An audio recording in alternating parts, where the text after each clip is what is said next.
is Joel, and today we're working on this project car I just picked up this week, a 1990 Volvo 240 wagon. I think today what we're going to focus on is changing the thermostat. The coolant temperature doesn't quite get up as high as I think it should, and I'm going to guess or hope and or assume that maybe a stuck thermostat is the cause. I'm going to start by just draining out the coolant, and then I will go ahead and start taking off that upper radiator hose and go from there.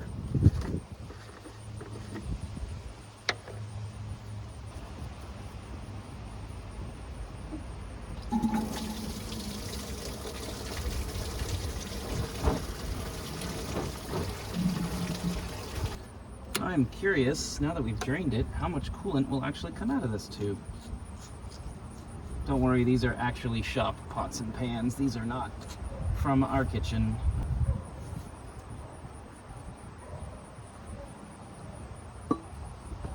And nothing.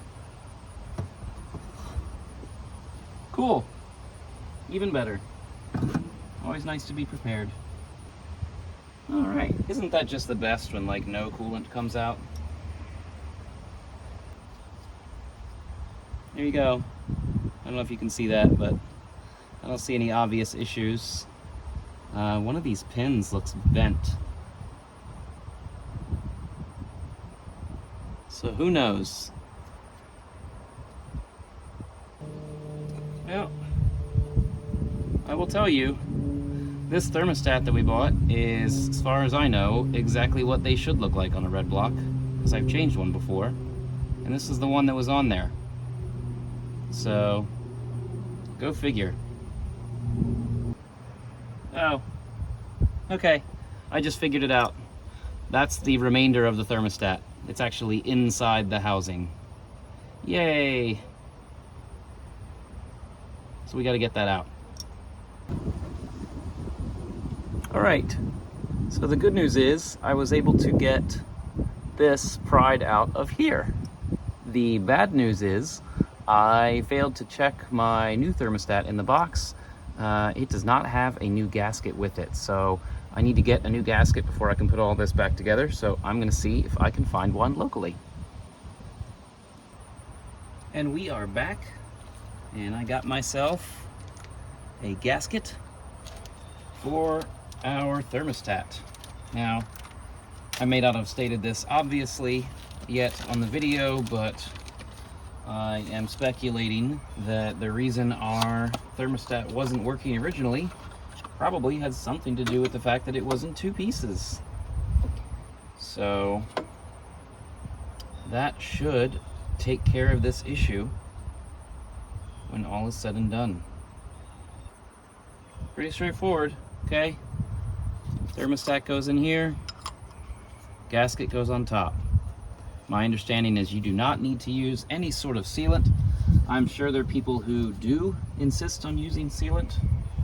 I'm more of a follow the manufacturer's recommendations kind of guy. Now, I understand that with this particular camera view, it might be kind of hard to see what I'm working on, but ultimately, I tried to pick a camera view or camera position that would allow me to set up my camera and then basically be done adjusting that. So it's not ideal. My big old hat might be in your way, and I hope that that is okay with you.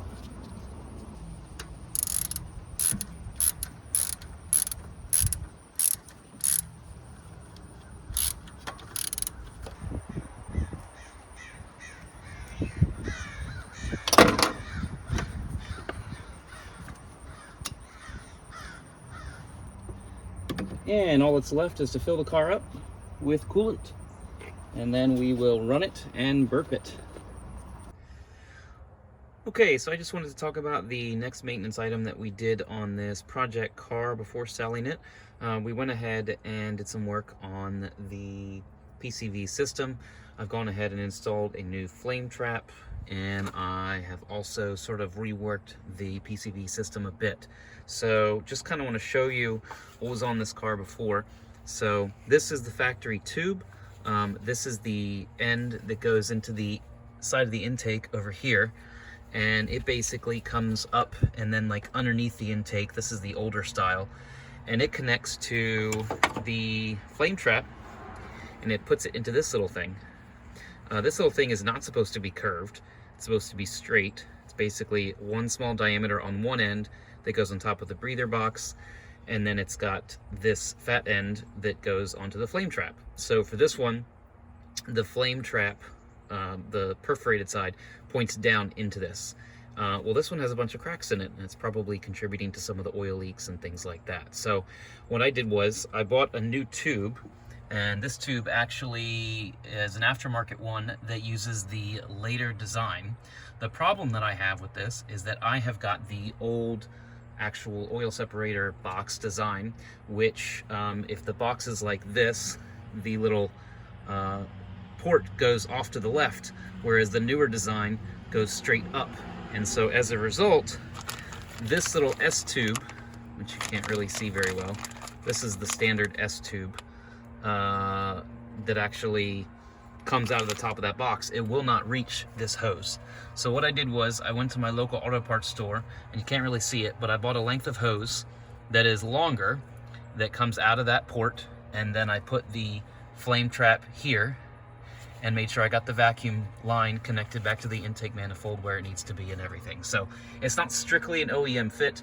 If you really cared, I guess you could buy the later design oil separator breather box, but the one that's on there is fine. I have cleaned it. It's Volvo brand. The green O-ring underneath is in good shape. So now we have a functioning flame trap that does not leak oil. So I'm very pleased to have that done.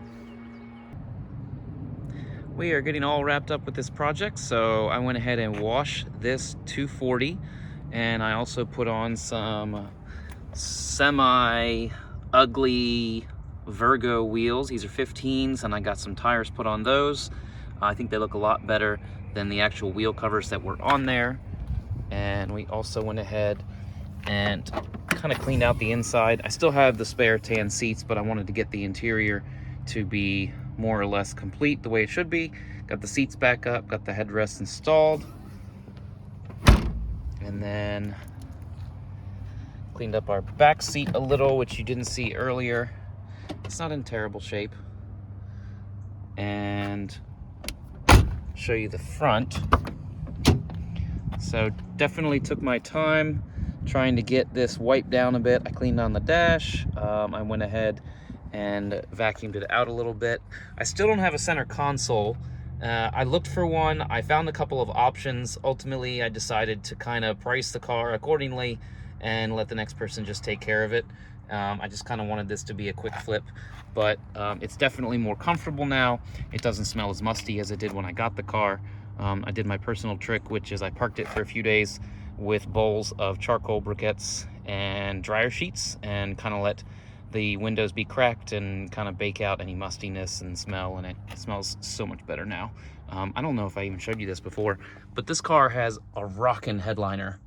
This is like the cleanest 240 headliner I've ever seen, and it came from a car that somebody basically was just using as a daily, not a collector clean edition or anything like that. So I am pleased with the project. So I put it on Facebook Marketplace yesterday, and my phone has like been crazy blowing up with messages, and my expectation is that somebody is going to be coming to hopefully pick this car up within the next, I don't know, 2 to 4 days. Just kind of depends on who's available and who comes out to buy it. So she cleaned up pretty well. Good survivor, good bones, no rust. Happy to let this one move on to the next owner. So thanks again for watching. Hopefully we'll see you in our next video for some more Volvo content. Cheerio.